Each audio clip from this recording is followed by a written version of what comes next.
Baik, terima kasih. Assalamualaikum warahmatullahi wabarakatuh. Pertama, mungkin sebelum saya masuk ke pertanyaan saya, mungkin sedikit cerita dulu. Bagaimana awal saya datang ke sini itu, yang ternyata rasis itu bukan cuma sekedar mitos, tapi memang benar adanya. Bukan cuma sekedar opini, tapi memang fakta.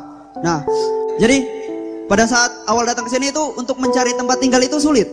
Jadi ditanya, asalnya dari mana? Oh, dari timur. Maaf, di sini tidak menerima orang timur. Di situ juga kadang ditulis terima kos tidak terima orang timur. Terus ada juga yang menyangkut pautkan dengan perbedaan, tidak terima ini dengan agama ini. Nah, di sini saya berpikir untuk mencari tempat tinggal, baik untuk tinggal diri badan maupun tempat tinggal untuk hati sendiri itu masih sulit. Jadi di sini saya berpikir, kenapa perbedaan itu selalu jadi pokok permasalahan, di mana yang selalu saja terus berlanjut. Kok perbedaan itu masih dan terus ada. Katanya Indonesia itu Bhinneka Tunggal Ika, berbeda-beda tapi satu. Tapi kenapa saja dengan adanya perbedaan kita masih terus berseteru seperti ini? Nah, cara kita untuk menyikapi baik diri kita sendiri ataupun menyikapi orang yang terlalu berlatar belakang perbedaan itu masih terus saja dipermasalahkan tuh seperti apa? Mohon penjelasannya. Terima kasih dari saya. Terima kasih. Assalamualaikum warahmatullahi wabarakatuh. Oke. Anda harus berpikirnya gini, sebab dan akibat. Sekarang perbedaan itu menjadi masalah, itu sebab apa akibat, ya. Kalau Anda tidak belajar sebab akibat, Anda tidak akan paham sejarah. Karena metodologi memahami kehidupan dan sejarah itu Anda mengetahui mana sebab, mana akibat. Meskipun akibat akan menjadi sebab yang baru bagi akibat berikutnya, tapi dialektika dan dinamika sebab akibat ini harus menjadi cara pandang utama, kaifiyah atau metodologi. Jadi Indonesia itu tidak pernah ada masalah dengan pluralisme, tidak pernah ada masalah dengan keragaman. Sejak dulu kala tidak ada masalah. Mojopahit itu Hindu, Buddha, Islam tidak ada masalah. Itu masalah 20 tahun belakangan aja. Dan itu dibikin oleh orang lain yang ingin membuat kita bertengkar sehingga mereka gampang mencuri dan merampok kita. Gitu. Jadi menurut saya Anda tidak usah pusing soal itu. Itu hanya akibat saja dari banyak hal. Ada yang dari atas, dari tengah, ada yang dari bawah. Nah, Anda sendiri kurang punya resistensi untuk mempertahankan. Lu kan masalah di Jombang itu Mojowarno itu gereja tertua di Pulau Jawa. Ya, sampai hari ini dengan orang Islam di sekitarnya tidak pernah ada konflik apapun sama sekali. Tidak ada masalah. Apalagi kalau mayoritasnya Islam, yang lain pasti akan selamat. Meskipun saya tidak akan melanjutkan kalimat itu. Menurut saya Mas, berangkatnya gini, itu semua akibat dari ketidakadilan. Kamu jangan ngomong gotong royong, jangan ngomong kerukunan. Itu cuman akibat. Kalau adil satu sama lain, kita pasti rukun, pasti gotong royong. Nggak bisa kamu bangun gotong royong sementara ada yang curang, ada yang tidak adil. Betul enggak? Nah, tidak adil itu bisa polisi pemerintah, bisa aplikasi pembangunan, bisa sikap sosial, bisa perilaku budaya dan seterusnya.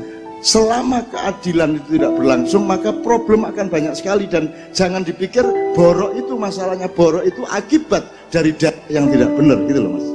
Ya Mas ya. Jadi menurut saya nomor satu, memperjuangkan keadilan aja. Yang lain-lain itu akibat kok, gitu loh Mas. Saya tidak pernah ada masalah kok, maknya tidak pernah ada masalah kok. Anda di Bang Wetan sampai pagi, apa pernah tahu di samping Anda agamanya apa? Karena masalah. Dan sejak dahulu kala tidak ada masalah di Indonesia. Itu bikinan mereka. Kita ini bangsa, jadi di dunia ini Indonesia utamanya Jawa dan Islam yang harus dihancurkan oleh sekutu-sekutu dunia yang dipimpin iblis dan dajjal, gampangan yang lah. Jadi sejak perang salib, kemudian hancurnya dia dikepungnya dan ditawurnya Ottoman, kemudian Arab Spring sudah selesai, sekarang giliran Indonesia harus dipecah belah. Jadi Anda jangan mau terpecah belah. Dan Makyah ini kan sudah terbukti bahwa kita, Makyah itu disukai oleh orang Buddha, orang Konghucu, oleh orang Kristen, tidak ada masalah. Orang miskin, kaya, semua tidak ada masalah. Pejabat juga nggak kita marahi. Kita tidak benci kepada pemerintah. Kita mengkritik apa adanya kalau pas harus mengkritik, kan begitu. Karena masalah Mas. Sekarang nomor siji adil tak adil menurut doa. Ikut doa perjuanganmu. Cara mananya itu doa. Kalau ada yang tidak adil, pasti gak gotong royong, pasti imannya yang mudun, apa ae. Jadi keadilan itu adalah titik tengah dari Asmaul Husna. Keadilan itu titik tengah dari semua persoalan. Adil itu kalau diaplikasikan gini, guys, sinau ya, Didik ya. Adilku nek sol ya sol, nek sole rada munggah Didik pales. Jadi gak adil. Jadi dalam musik, yang di dalam kesenian adil itu namanya pas. Nek ono situ mlero titik wis rusak kabeh. Aransemen. Kalau dalam olahraga adil itu sportif. Gitu. Kalau dalam akhlak adil itu jujur. Kalau dalam politik adil itu rakyatnya gembira apa tidak? Kalau rakyatnya gembira berarti adil. Menurut ukurannya ke atu-atu. Kan gitu. Apalagi di bidang apa aja?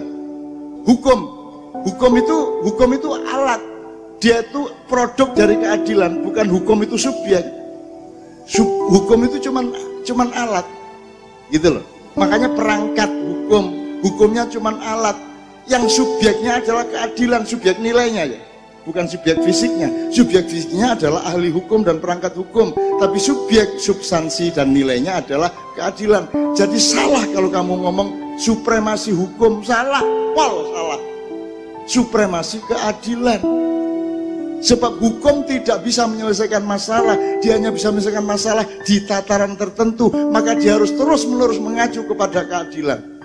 Misalnya gini, nek secara hukum mbok iki nyolong apa kudu dihukum petang tahun, didenda sekian juta.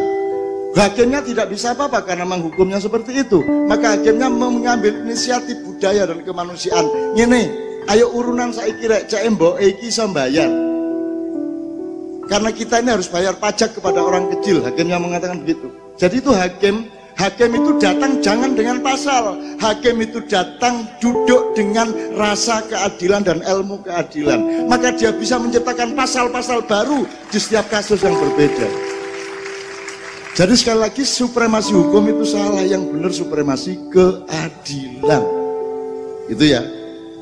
Hukum itu tidak ngerti apa sebabnya orang mencuri.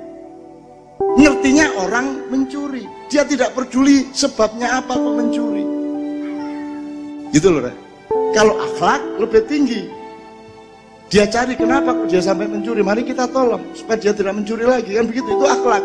Kalau hukum tidak peduli. Pokoknya kon nyolong, tak hukum saya ini. Karena hukum itu sangat rendah derajatnya. Makanya Islam juga jangan ngomong syariat. Kalau ngomong syariat itu nomor satu pahami syariat Allah. Jangan syariat Islam dulu. Syariat Allah itu apa? Contohnya, kalau saya ngomong syariat Allah ingat apa?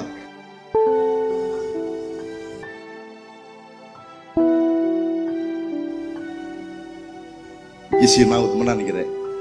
Syariat Allah itu contohnya air mengalir ke bawah, itu syariat Allah. Kau nek ngiler mesti mengisor, gak ono ngiler kok mendukur. Oke? Itu syariat Allah. Rambut tumbuh sampai usia tertentu, itu syariat Allah. Itu dulu pahami, baru nanti ada syariat Islam. Itu hanya 3,5% dari syariat Allah. Jadi pahami dulu syariat Allah. Syariat Islam nanti dulu. Gitu loh. Syariat Allah itu rambutmu cukul. Kon umur saene mandek pertumbuhannya, nek kon gak dindek karo Gusti Allah, berarti Gusti Allah ngelanggar syariat dhewe. Misalnya kon petit sampai gak leren-leren dawa ukur, golek bojo wangel kon. Terus ya apa caramu iku nek karo bojomu iku? Kon ukure kaya ngono bojomu nduk ngene iki. Wah, wangel ngene kok. Itu syariat Allah. Daun-daun bergoyang itu syariat Allah. Jadi temukan syariat Allah di alam dan di dalam dirimu. Detak jantungmu itu syariat Allah. Baru setelah kamu paham syariat Allah fi anfusikum wa fil afaq, di alam semesta dan di dalam dirimu, baru kamu bisa menemukan syariat Islam. Kenapa kok harus sholat 5 kali sehari? Ya kebangetan nek garek wong kene kudu bayar pajak. Dikai 24 jam sedina mosok kene gak ono sing digawe Gusti Allah blas. Ya ta mau gawe nonton McD, WA, kan kudu ono sing gawe Gusti Allah, pajake mek didik lho. Mek 5 kali lho. Mulane aku jane gak setuju sholat 5 kali, aku setuju awale ben ping 50.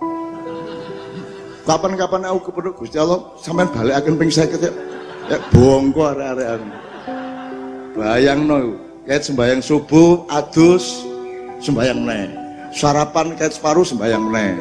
Kok kayak nang kampus gurung tutup nggone mampir musala sik sembahyang meneh. Pokoke ping 50 cek mate arek-arek.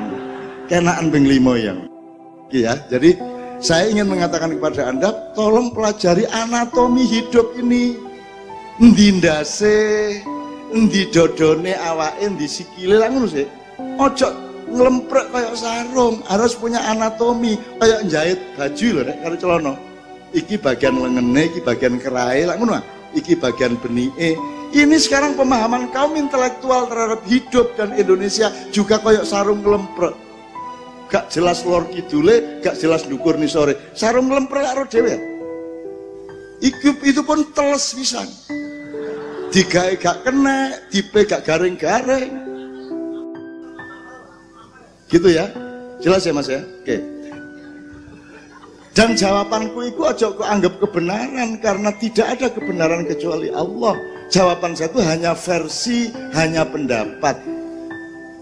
Makanya jangan terlalu banyak mengandalkan tafsir, karena tafsir itu bisa 1000 macam dan bisa melahirkan 1000 mazhab. Yang terpenting adalah tadabbur. Tadabbur itu di Quran dianjurkan, tafsir tidak. Tadabbur itu artinya pokoknya bahkan paham gak paham, bahkan maca sedina Quran pirang halaman, bahkan iku cinta mek kok lus-lus tok Quran gak masalah. Sing penting kon dadi luwih apik ta gak sebagai manungsa. Ngono lho, iku tadabbur. Nek tafsir kudu pinter, kudu roh sak piturute. Lan gendeng akon kudu roh tafsir iku.